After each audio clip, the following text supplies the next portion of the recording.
দেশে এগিয়ে আসছে জাতীয় নির্বাচন। এরই মধ্যে বড় ধরনের সিদ্ধান্ত নিয়েছে নির্বাচন কমিশন। এবার থেকে সেনাবাহিনী আর কেবল স্ট্রাইকিং ফোর্স হিসেবে নয়, বরং অন্যান্য বাহিনীর মতো পূর্ণাঙ্গ আইন শৃঙ্খলা বাহিনী হিসেবে মাঠে দায়িত্ব পালন করবে। এজন্য গণপ্রতিনিধিত্ব অধ্যাদেশ বা আরপিও সংশোধনের উদ্যোগ নিয়েছে বাংলাদেশ নির্বাচন কমিশন। প্রস্তাবটি রাষ্ট্রপতির অধ্যাদেশের মাধ্যমে কার্যকর হলে সেনাবাহিনীকে নির্বাচনী দায়িত্ব পালনে আর সরকারের অনুমতির জন্য অপেক্ষা করতে হবে না। নির্বাচন কমিশন সরাসরি সেনা সদর দপ্তরের সঙ্গে সমন্বয় করেই মোতায়েন করতে পারবে সেনাবাহিনীকে। নির্বাচন কমিশনার আব্দুর রহমানুল মাসুদ বলেছেন, পুলিশ, বিজিবি, র্যাব, আনসার ও কোস্টগার্ডের মতো সেনাবাহিনীও আইন প্রয়োগকারী সংস্থার তালিকায় অন্তর্ভুক্ত হবে। এতে সেনা সদস্যরা নির্বাচনকালীন যে কোনো অপরাধে সরাসরি ব্যবস্থা নিতে পারবে, এমনকি বিনা ওয়ারেন্টে গ্রেপ্তার করতে পারবে।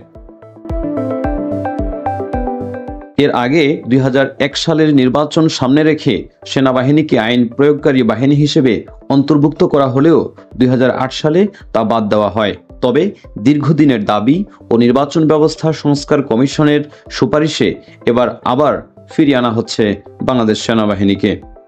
বিশ্লেষকদের মতে, সেনাবাহিনী পূর্ণাঙ্গ ক্ষমতা নিয়ে দায়িত্ব পালন করলে ভোটারদের আস্থা বৃদ্ধি পাবে।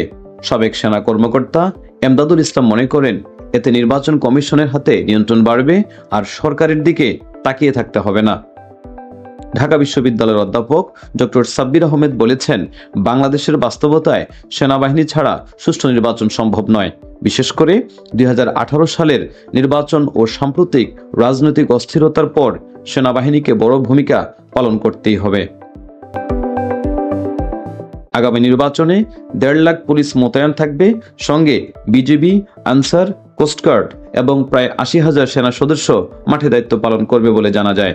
আইন বিশেষজ্ঞরা বলছেন, ম্যাজিস্ট্রেসি ক্ষমতা পাওয়ার ফলে সেনাবাহিনী স্বাধীনভাবে ব্যবস্থা নিতে পারবে। এদিকে নির্বাচন কমিশন বলছে, মানুষের মধ্যে নির্বাচন নিয়ে আস্থাহীনতা তৈরি হয়েছে। সেই আস্থা ফেরাতেই জাতীয় নির্বাচন থেকে স্থানীয় নির্বাচন সবখানেই সেনাবাহিনী থাকবে আইন শৃঙ্খলার পূর্ণ ক্ষমতা নিয়ে। রাকিব হোসেন মিলন, আজকের টাইমস।